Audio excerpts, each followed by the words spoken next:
ونتحدث عن التشكيل بعد. تقي فلاح، ركنية الآن لنوروز، بداية الشوط الثاني. تقي يلعبها داخل منطقة الجزاء، إلى ركنية أخرى، ركنية ثانية، بداية قوية. حاول راسكو فريق بهذه اللقطة، ركنية أخرى وبداية قوية من نادي نوروز على مرمى ديالا. هذا راسكو. تقي فلاح على التنفيذ، ركنية الآن. تقي نوروز يبدأ بقوة بشوط المباراة الثاني، يبحث عن هدف، عالية ورأسية أخرى إلى ركنية ثالثة. ضغط ضغط ضغط. شوف المدافع المهاجم وين، بنيامين أكور يتراجع، النيجيري مهاجم ديالا. ضغط، ركنية ثالثة. الرأسية كانت من مروان حسين، وراء ركنية الثالثة بالدقيقة الأولى. 3 ركنيات لنوروز، دليل على الضغط والبحث عن هدف. ناتالي الكاميروني مدافع ديالا، حديث مع حكم اللقاء سجاد خالد. تقي فلاح يلعب الكرة قريبة جدا، وأحمد محمود، لكن هذا أحمد محمود، لكن إلى ركلة مرمى. طبعا المباراة تقام في ملعب نوروز في السليمانية، الملعب الجميل، الملعب اللي فل على الآخر، يعني 15,000 متفرج متواجد. نوروز المركز 17 ب 11 نقطة، ديالا المركز 19 ب4 نقاط، وديالا الفريق الوحيد الذي لم يحقق الانتصار لغاية الآن في دورنا. صديق جمال، لا تغيير على تشكيل الفريقين بنفس الأسماء اللي بدأوا بها فريق ديالا بقيادة التونسي يامن الزلفاني، ونوروز بقيادة قحطان شتير. صديق جمال يلعب الكرة، الانطلاقة من هناك، الإبعاد هذه المرة. شوان محمود تلعب، أحمد محمود في صراع على الكرة، ينتهي لصديق جمال لنادي ديالا.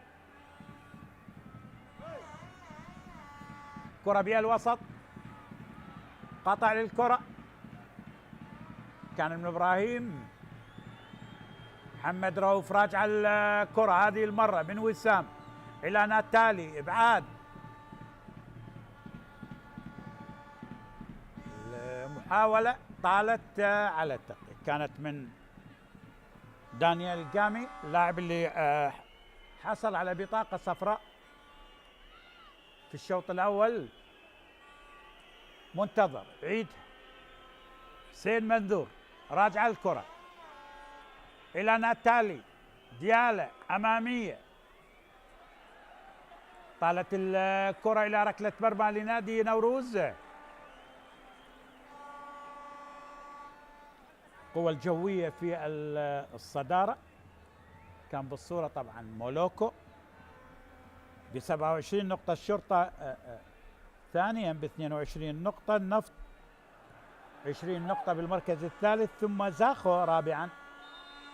بينما أندية المؤخرة تحدث عن نوروز 17 المركز 17، 18 الكرك، 19 ديالا، والحدود في المركز الأخير. طبعا هذا اللاعب مولوكو، لاعب نادي ديالا، لاعب قادم من الكونغو. حرة مباشرة لنادي ديالا،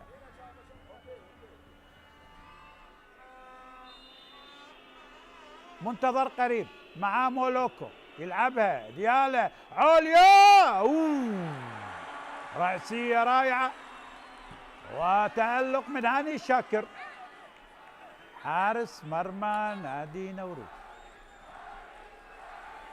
هذا علي كريم، لاحظ الرأسية الجميلة، اعتقد كانت من بنيامين أكور. اي نعم بنيامين، رايحة لكن حلوة من هاني شاكر. حسين منذور منتظر تلعب، أنس من هناك حاول بالكرة، إبراهيم رؤوف حاول يلعب الكرة، حارس هاني شاكر. ناتالي محاولة تسديدة لكن بعيدة كانت.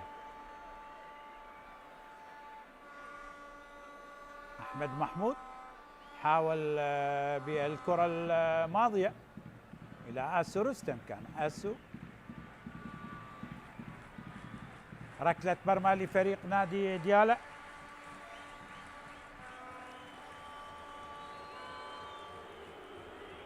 كرة تلعب، رسول يحاول، تقطع الكرة، أنس قريب، تمريرة، حسين منذور حاول يلعب الكرة، ديالى تقي يقطعها، أنس يحاول يمر، لا وجود لي خطأ، إبراهيم انطلاقة، أوليفيرا غير طبعا من اليمين إلى اليسار. هذا ناتالي. صادق سعدون مدرب المساعد طبعا ليامن الزلفاني، كانوا معا في الطلبة الموسم الماضي.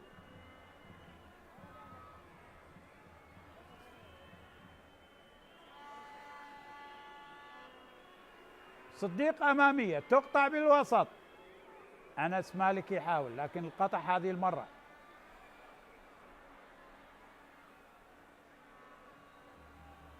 كرة اللعب،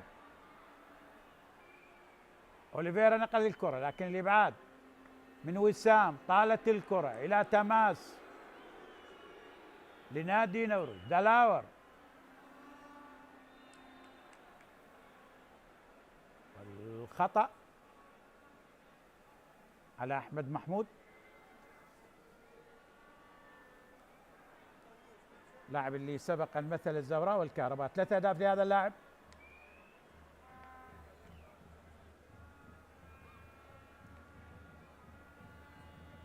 ديالى الفريق الوحيد اللي ما حقق الانتصار بدورنا لغاية الآن.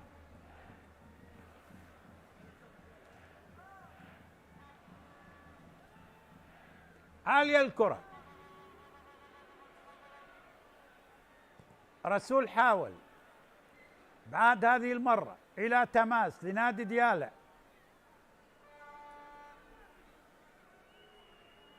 صديق جمال يلعب الكرة بالوسط، منذور يلعبها، حسين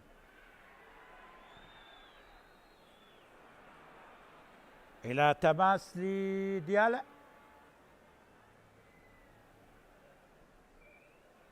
أحمد محمود اللقطة الماضية، قحطان كثير. مباراة مهمة، والحديث طبعا مع سامر سعيد مدرب المساعد. قحطان عنده المباراتين، يعني فاز على دهوك ب3-1 وخسر من القوة الجوية وفاز في بطولة الكيس مع نوروز، يعني فاز على نفط البصرة بهدف، بينما ديالى ودع في بطولة الكيس بعد الخسارة من الميناء 2-3. توجيهات من قحطان كثير. كرة بالوسط، أنس مالك نقل الكرة من هناك، صديق وجمال بتسديده لكن تصل إلى الحارس هاني شاكر. ديالى يحاول يعني على فترات، لاحظ التسديده افضل مركز لديالا بتاريخه بالدوري كان 98 99، كان سابع بالدوري بعد الزوراء والطلبه والقوى الجويه والميناء والشرطه والكرخ بقياده المدرب باسم قاسم. ويومها اسماء جميله مثلت ديالا، يعني تتحدث عن حسين جليل، قدام سميح صبيح، قصي صبيح، علي عبد الله، احمد حميد، عبد الرزاق ابو رعد جبار.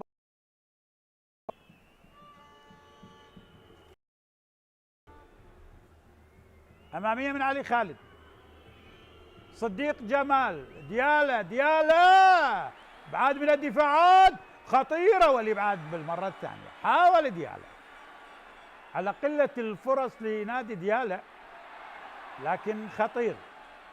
تمريره الان، انطلاقه، محاوله، اسو ويبعد الكره حارس وسام، منتظر، عاليه،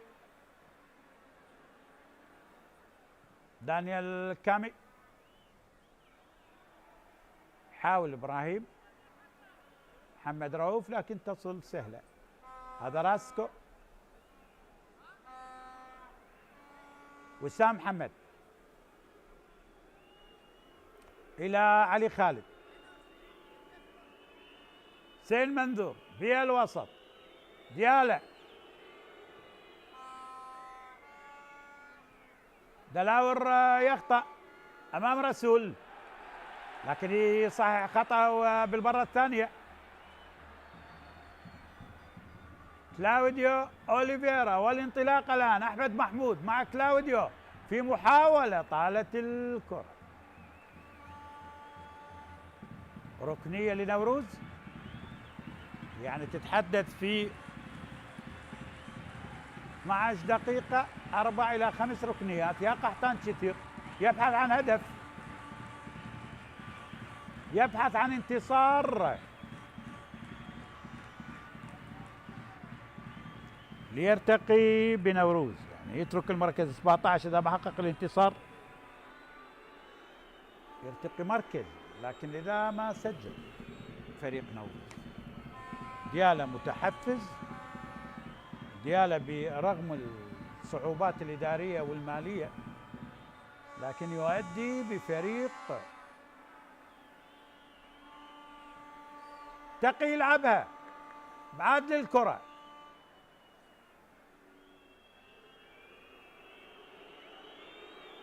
علي كريم، الانطلاقة من هناك، تمرير، أحمد محمود يقطع الكرة،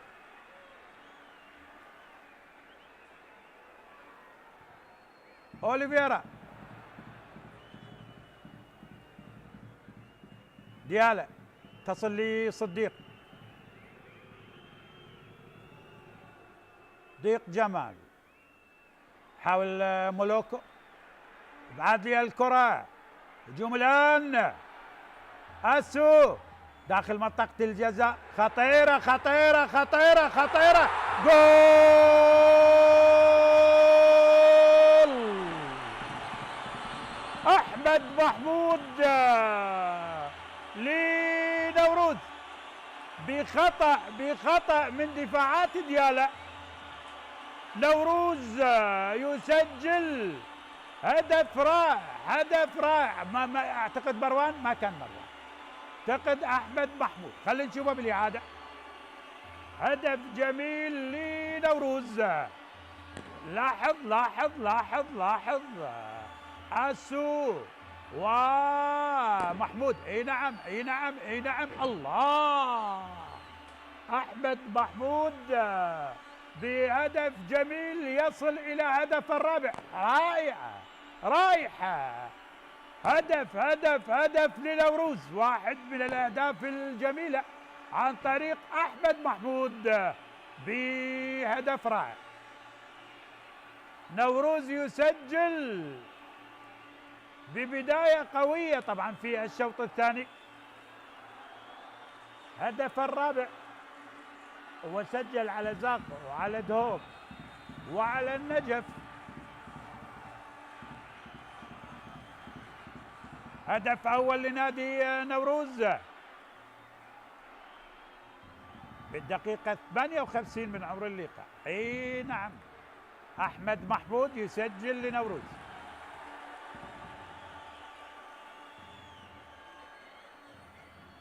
هدف مستحق لنوروز على أداء، يعني تتحدث عن يعني 15 دقيقة، 5 ركنيات، ضغط بالشوط الثاني.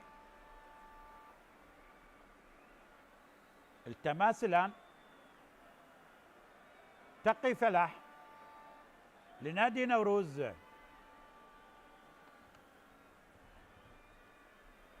كرة اللعب، قطع للكرة مرة أخرى،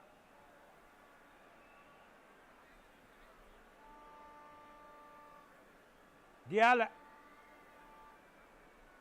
منتظر، ستار، ابعاد من تقي، عملية تحضير، حرة مباشرة وخطأ لنادي ديالا. ناتالي، منتظر بالوسط، منذور إلى الكنغولي، يحاول مولوكو، عالية الكرة، خطيرة خطيرة خطيرة، وبطاقة صفراء.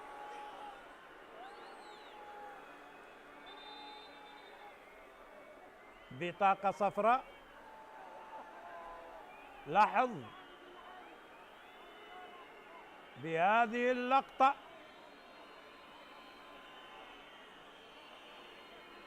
ركلة جزاء، ركلة جزاء، ركلة جزاء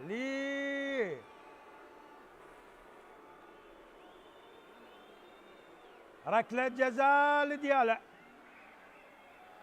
هاني شاكر،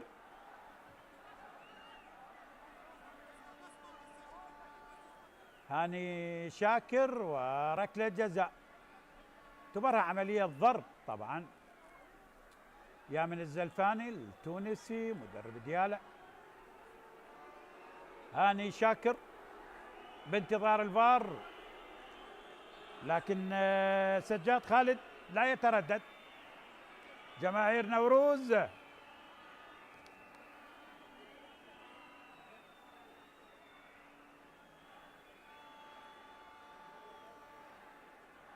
السلامة لرسول حسن.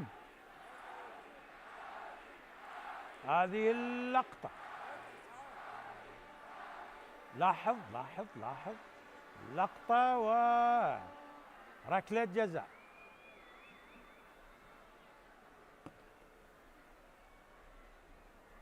هاني شاكر يقع في المحظور، ركلة جزاء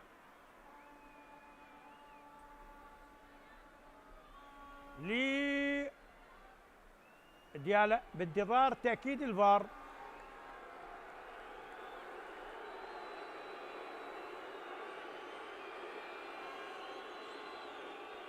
سجاد خالد والحديث مع أمجد عاد إلى الفار. هل هناك قرار جديد؟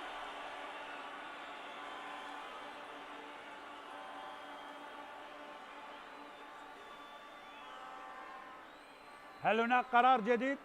خلينا نشوف.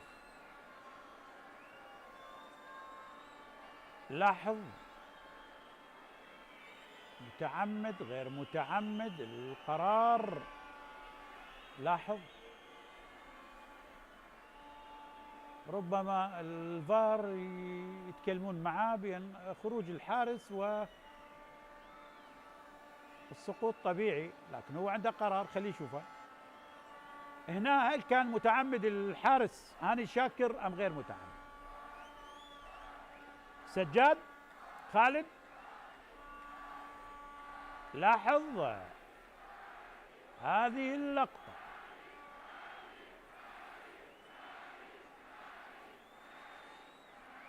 لاحظ لاحظ لاحظ هل الحكم سجاد خالد راح يغير قراره أم يحتسب ركلة الجزاء؟ الفار لما استدعوه يعني عندهم شيء، عندهم قرار. هو يتحدث الآن مع أمجد كامل حكم الفار، وهذا الخروج لاحظ مس للكرة يعني ننتظر القرار، ربما سيغير قراره. لا وجود لركلة جزاء. اي نعم غير قراره، من استدعوا الفار يعني.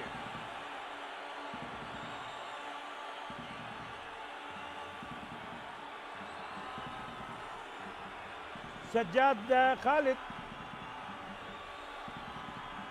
وعدم احتساب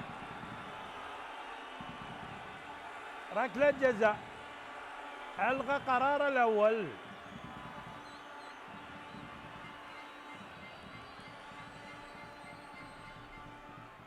لا وجود البطاقة الصفراء. هاني شاكر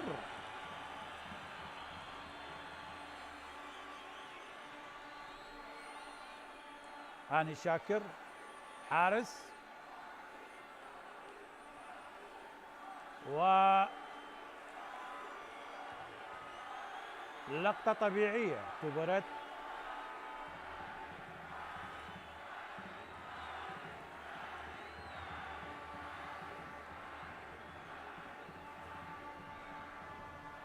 لا وجود لركلة جزاء. التمرير الآن، محاولة أحمد محمود، مروان، تحضير إبراهيم محمد رؤوف، نقل للكرة من راستكو والتسديدة إلى ركلة مرمى. ركلة مرمى حاول طبعا البرازيلي كلاوديو أوليفيرا.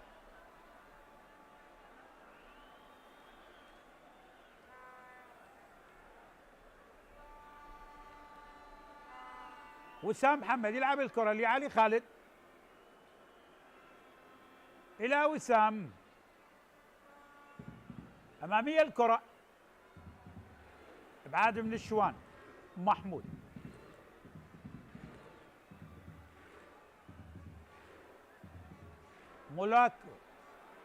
مولاكو وخطيرة الكرة داخل منطقة الجزاء. مولوكو عالية، إبعاد الكرة، تسديدة لكن بعيدة كانت من حاول اللاعب علي كريم لكن إلى ركلة مرمى. إسماعيل أحمد، أول تغيير للسيد قحطان شتير.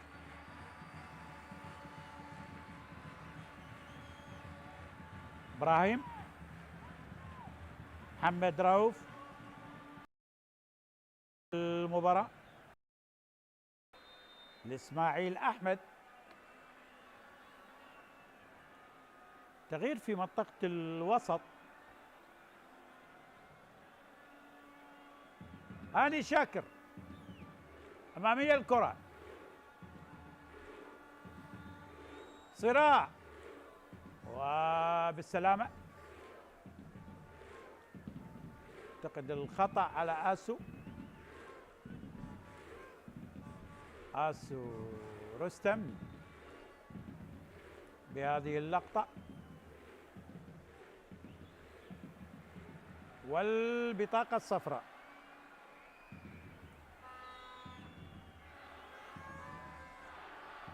بطاقة صفراء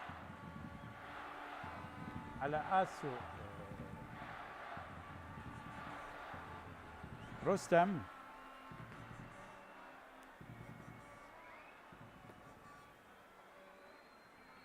داخلين على الدقيقة 71. يا من تتابع العراقية الرياضية، قنوات شبكة الإعلام العراقي، والتقدم بهذا الهدف الجميل طبعا لنادي نوروز عن طريق أحمد محمود. هدف كان بالدقيقة 58 من عمر اللعب. مباراة تقام لحساب الجولة الثانية عشر من دوري نجوم العراق موسم 24-25. ديالا حاول أن يعدل، عالية الكرة، بنيامين أكور، إسماعيل يعيد الكرة، دلاور يبعدها، تلعب بالوسط علي كريم، من هناك إلى التماس، هذا تقي فلاح، حاول يقطع الكرة، قدم مباراة ممتازة،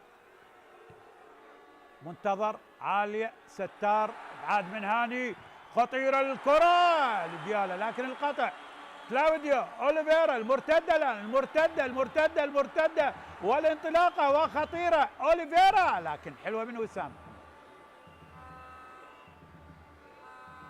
راجع الكرة إلى إسماعيل، عيد الكرة، دلاور بالوسط، راسكو،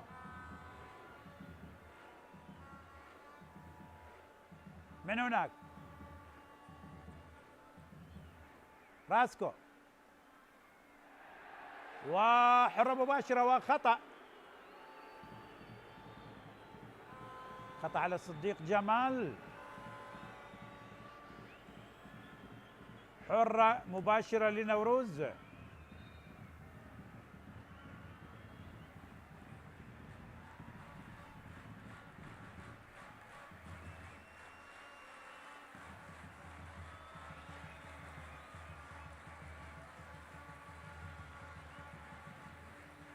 لاحظ اللقطة الماضية مع إسماعيل أحمد،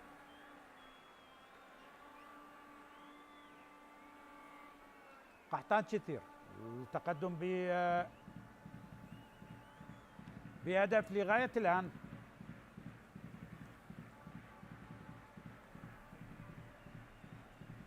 ديالا والتغيير، ربما علي سلام راح نشاهده،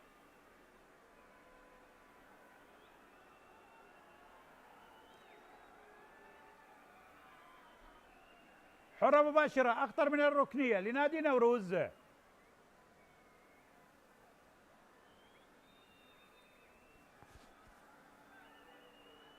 تقي فلاح طبعا متخصص بالكرات الثابتة، الركنيات، الكرات القريبة، عالية وخطيرة لكن الولي وسام محمد مسك محكم. الانطلاق الآن من هناك، راجع الكرة، هاني شاكر، كرة بها الوسط،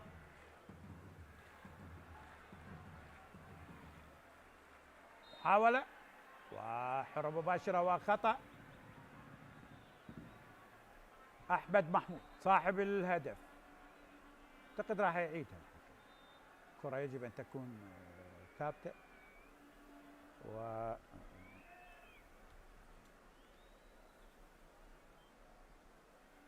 17 يشترك، حسين إبراهيم، رسول يخرج، و مولوكو يشترك حسين إبراهيم، وأيضا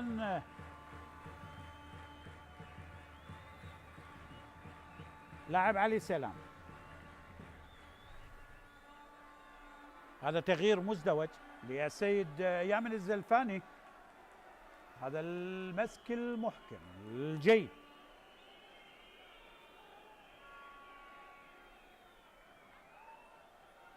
كرة اللعب بالوسط، إسماعيل أحمد، انطلاقة وتماس، حاول كلاوديو أوليفيرا. صديق يلعب الكرة، راجعة هذه المرة لعلي خالد. ناتالي لعلي، سيد إبراهيم حاول بالكرة بالوسط، منذور تمرير، منتظر يحاول يمر لكن القطع. اسو رستم، عالية الكرة وتصل لي هاني شاكر. بعض الارقام من دورينا، يعني القوى الجوية الاكثر فوزا 8 انتصارات. ديالا الفريق الوحيد اللي لم يفز لغاية الآن. شرطة أقوى خط هجوم ب18، الأضعف الطلبة ب6. طلبة والنفط أقوى خط دفاع ب4 أهداف، الأضعف ديالا والحدود. الآن أصبح ديالا هذا مع هذا الهدف يكون 22 في شباكه. كرة عالية، محاولة لديالا، ابعاد للكرة من اللاعب كامي، دانيال كامي.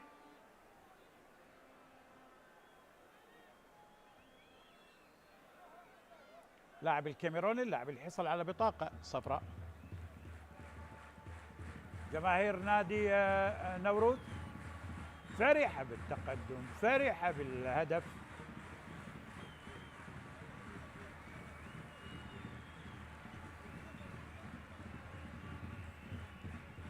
حدود الفريق الوحيد اللي لم يتعادل، بينما كربلاء والكهرباء أكثر تعادلا ب6 مرات. اسو رستم، خطيرة خطيرة خطيرة خطيرة، أحمد محمود، وها ابعاد من الدفاعات، لا زالت مروان لاسو، لكن بعيدة من اسو رستم. كرة خطيرة لنادي نوروز. من هناك صديق لعلي سلام بالوسط، أنس صديق، عالية داخل منطقة الجزاء وسهلة جدا لهاني شاكر.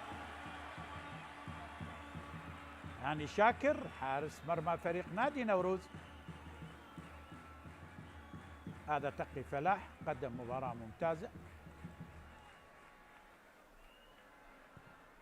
أمامية من هاني بالوسط، إسماعيل، كرة اللعب، علي كريم حاول يلعب الكرة، محمد دلاور، الرأسية، أحمد محمود حاول اللعب هذه المرة، أوليفيرا، كلاوديو البرازيلي، نوروز ومروان، وخطيرة والإبعاد. دفاعات ديالا، تقطع الكرة،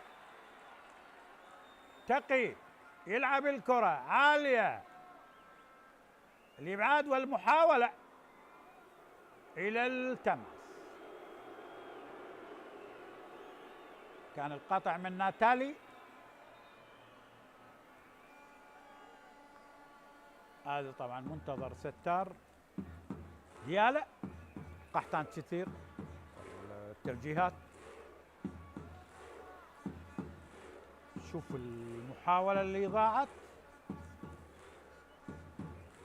التمريرة الخطيرة من كلاوديو أوليفيرا البرازيلي.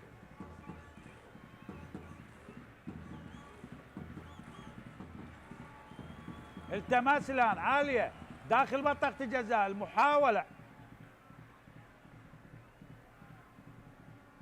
تقي فلاح، والقطع من ناتالي. هدف لنوروز عن طريق أحمد محمود بدقيقة 58. تقدم لنوروز لغاية الآن. تقي فلاح يلعب الكرة داخل منطقة الجزاء، ابعاد من دفاعات ديالا، حاول علي سلام يلعب الكرة، انطلاق الآن، انطلاق الآن، المرور، حسين إبراهيم البديل، قطع للكرة من أحمد محمود صاحب الهدف. قدم مباراة مميزة. جماهير نوروز يا من الزلفان. ديالا وينتظر الانتقالات أكيد. سنتحدث عن التعاقدات الجديدة لديالا بعد هذه الكرة. أنس أنس أنس أنس أنس والرأسية وإلى ركلة مرمى. أنس مالك كان بالكرة الماضية. ديالا والتعاقدات الجديدة، هناك الغيني كامارا، هناك لاعب منتخب اليمن عبد المجيد صبارة،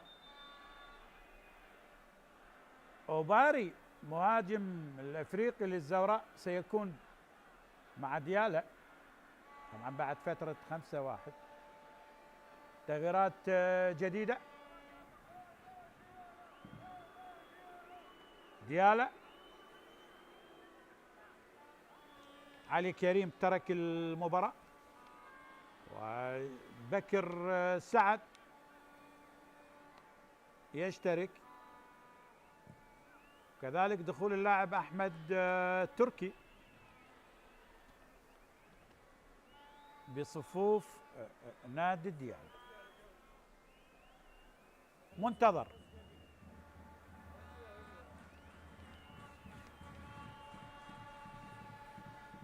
كرة اللعب. صديق جمال ترك المباراة. كرة أمامية من هناك إلى التماس. لاعب اللي اشترك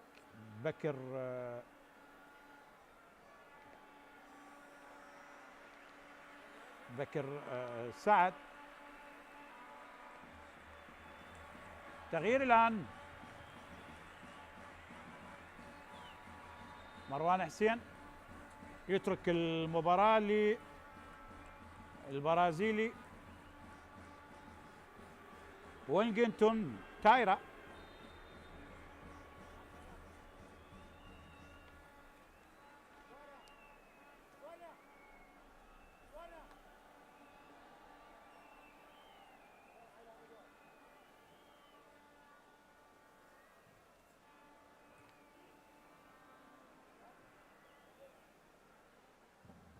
كرة بها الوسط، راجعة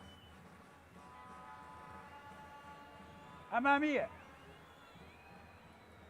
بنيامين ياكور يحاول،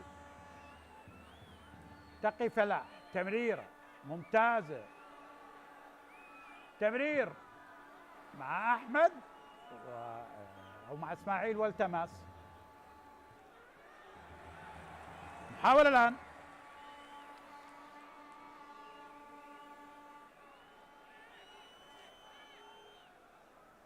منتظر قريب.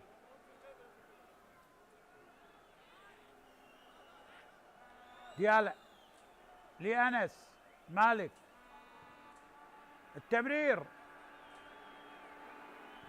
والتسديدة كانت من علي خالد قائد الفريق. و5 دقائق على النهاية. يا من تتابع قنوات شبكة الإعلام العراقي في كل مكان، تقدم لنوروز بهدف لأحمد محمود على حساب نادي ديالا لحساب الجولة 12 من دوري نجوم العراق موسم 24-25.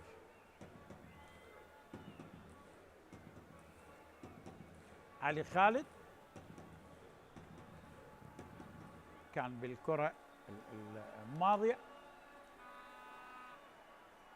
ناتالي تقي يلعبها، ابعاد من ناتالي، متابعة قريبة جدا.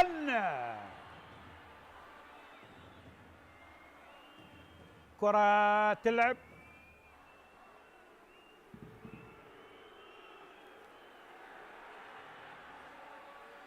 دلاور، محمد لأحمد، وين قلتوا؟ بالوسط راسكو يلعب الكرة لتقي نوروز، التمريرة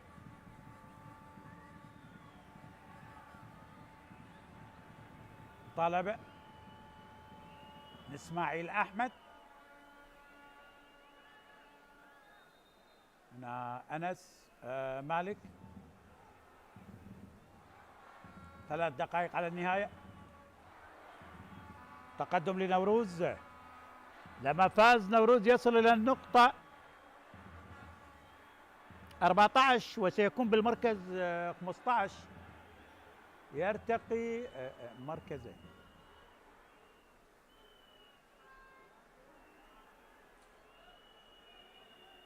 كلاوديو أوليفيرا، وحديث طبعا مع ناتالي، يعتذر بالتالي البرازيلي بهذه اللقطة.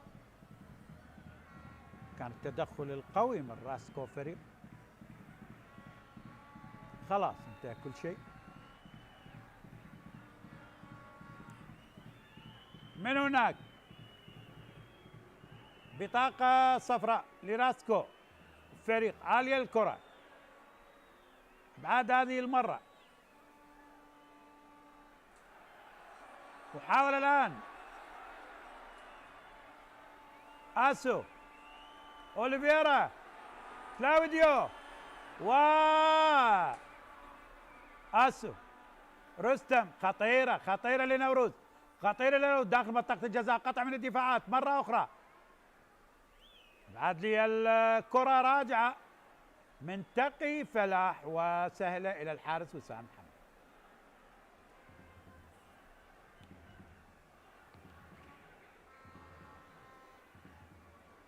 بها الوسط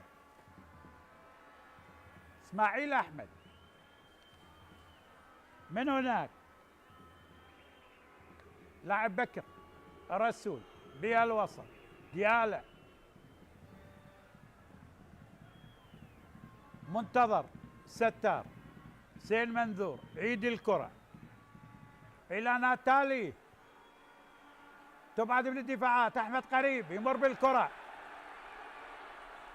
التمريرة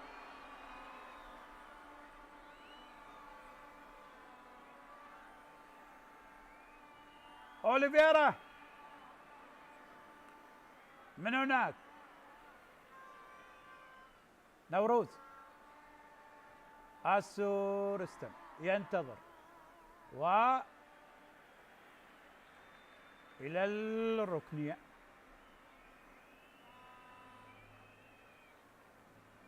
ورقة أخرى، هذا زين العابدين سلام، وبنيامين أكور يترك المباراة. زين العابدين سلام لاعب الزوراء ولاعب الطلبة، عالية الكرة،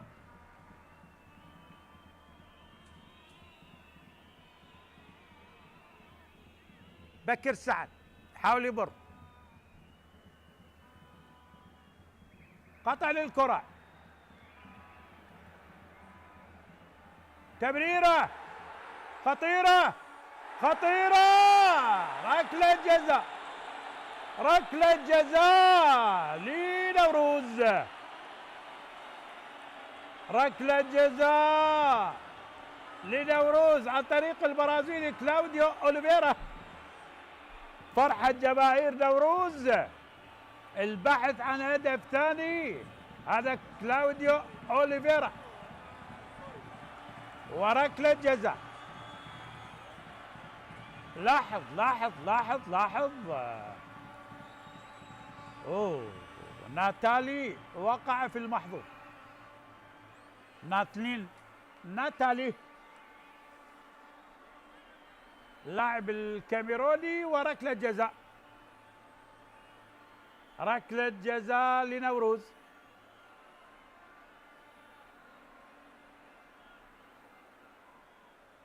اعتقد التأكيد أتى من الفار وربما هناك شيء، خلينا نشوف. ركلة جزاء، 6 دقائق كوقت بدل ضائع. تقدم لنوروز بهدف عن طريق أحمد محمود.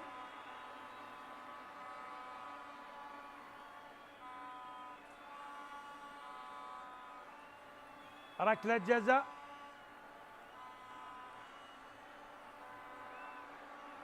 آسو رستم، آسو، هدف على دوك.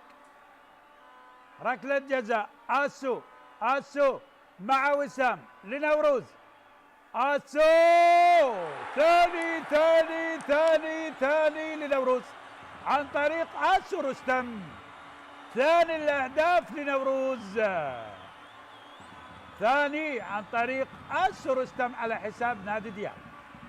ثاني الأهداف بمرمى ديالا، وثاني الأهداف لآسو رستم بدورينا. هو سجل على دوك وفرحة جماهير نوروز.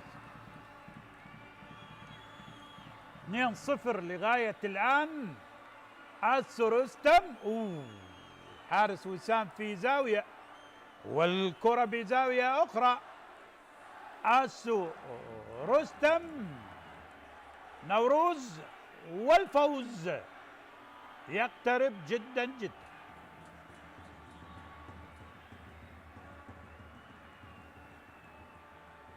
ثاني لنوروز وفوز رابع على ملعبه. نوروز هذا الموسم لم يحقق الانتصار إلا على ملعبه. رابع فوز وثاني فوز لقحطان شتي، ولم يخسر إلا من القوى الجوية.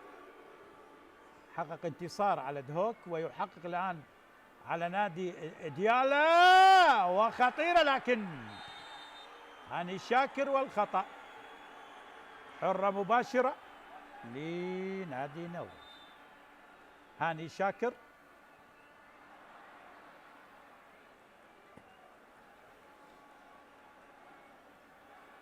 الراية كانت حاضرة من رحيم فليح حكم أو من علي محسن الحكم المساعد الأول. سجاد خالد أعتقد أدار مباراة ممتازة. هذا شوان، أمامية من شوان محمود. كرة اللعب، أوليفيرا، كلاوديو حاول بعد لي الكرة. أحمد تركي حاول بالكرة، طالت الآن ابعاد من تقي، راجع لوسام، أمامية الكرة. شوان يبعد الكرة بالوسط، الانطلاق الآن. راسكو يمر بشكل ممتاز، تحضير من هناك. أحمد محمود حاول عودة للكرة، دلاور، إسماعيل أحمد، ابعاد لي الكرة من هناك. حاول علي سلام التمرير، أنس، انطلاقة ديالا قريبة جدا لكن يبعد من الدفاع. عاد لي الكرة، كان من شوان محمود. الدقائق الأخيرة، اياد، عابد، فرحان وتقي. أدى مباراة رائعة. تقي فلاح يشترك، اياد، عبد، فرحان. اعتقد هذا كان مع الميناء. يشترك الان مع نوروز. ابعاد للكرة قريبة جدا، حسين ابراهيم والى ركنية. قطع من دانيال كامي. كرة راجعة، أحمد تركي عيد الكرة، ديالا، حسين إبراهيم داخل منطقة الجزاء، المحاولة بعاد من اياد، اوليفيرا ثالث ربما، والخطأ هذه المرة، خطأ على آسو رستم. مباراة خلاص 2-0 لنوروز، انتصار ثاني على التوالي لسيد قحطان شتير، مدرب اللي خلف ليفيرا، حقق الانتصار 3-1 على دوك، ويفوز الآن على ديالا، ويرتقي بالفريق إلى المركز 15. سيصل نوروز إلى النقطة 14. ديالا والمعاناة، المباراة القادمة للفريقين ديالا مع زاخو، ونوروز سيلاقي نفط البصرة في البصرة.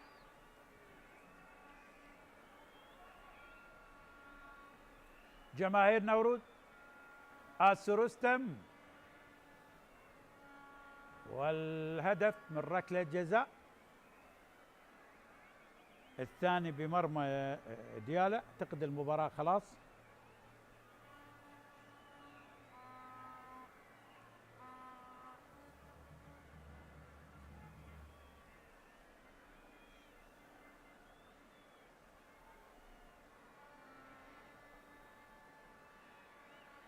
سلامة،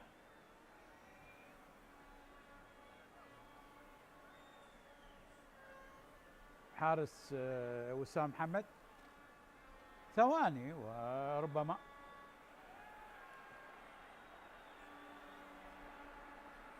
هل هناك بطاقة حمراء؟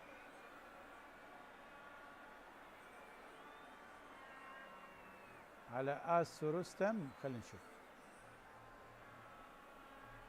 اللقطة والتدخل.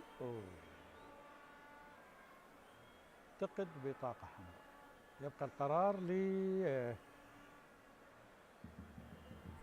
سجاد خالد، حكم اللي يدير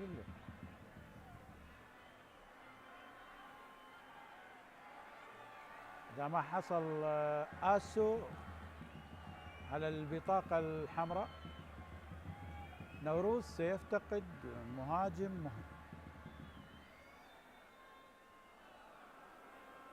بطاقة حمراء، طرد لآسو رستم. آسو رستم يطرد. تدخل القوي على الحارس وسام محمد. لاحظ كلاوديو أوليفيرا إلى آسو رستم، يعني هي دقائق أخيرة المفروض على آسو. 2-0 الفريق متقدم. على أي حال البطاقة الحمراء، بطاقة حمراء، يطرد آسو رستم. طرد لآسو رستم. حزين جدا على هذا التصرف، لكن هاي كرة قدم. يطرد و طبعا يحرم من مجهوداته مع نادي نوروز في مباراة نفط البصرة في الجولة القادمة. الثواني الأخيرة، وسام، ناتالي، أمامية الكرة، ديالا لإبعاد هذه المرة، أياد، حرة مباشرة وخطأ لنوروز، خطأ لكلاوديو أوليفيرا مارادونا. شوف التدخل من منتظر ستار.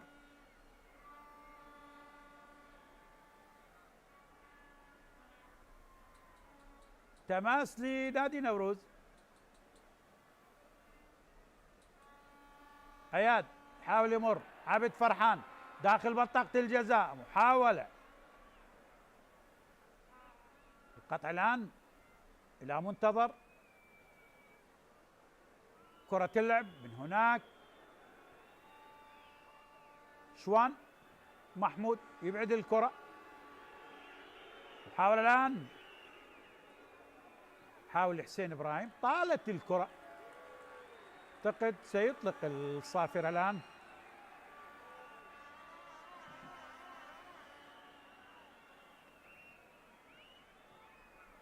حكم سجاد خالد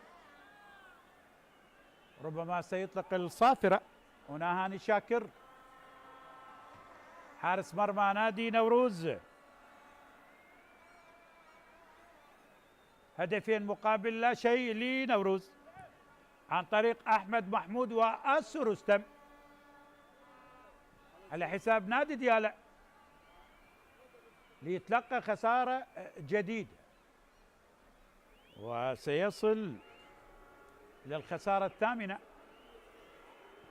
انطلاقة الآن وجول، هدف هدف هدف هدف هدف هدف عن طريق أحمد تركي اللاعب البديل، يسجل لديالى، هو سجل على الكهرباء والآن يسجل أحمد تركي، أعتقد لاعب مثل نادي القاسم. هدف لديالى، هدف لديالى، لكن الصحوة متأخرة.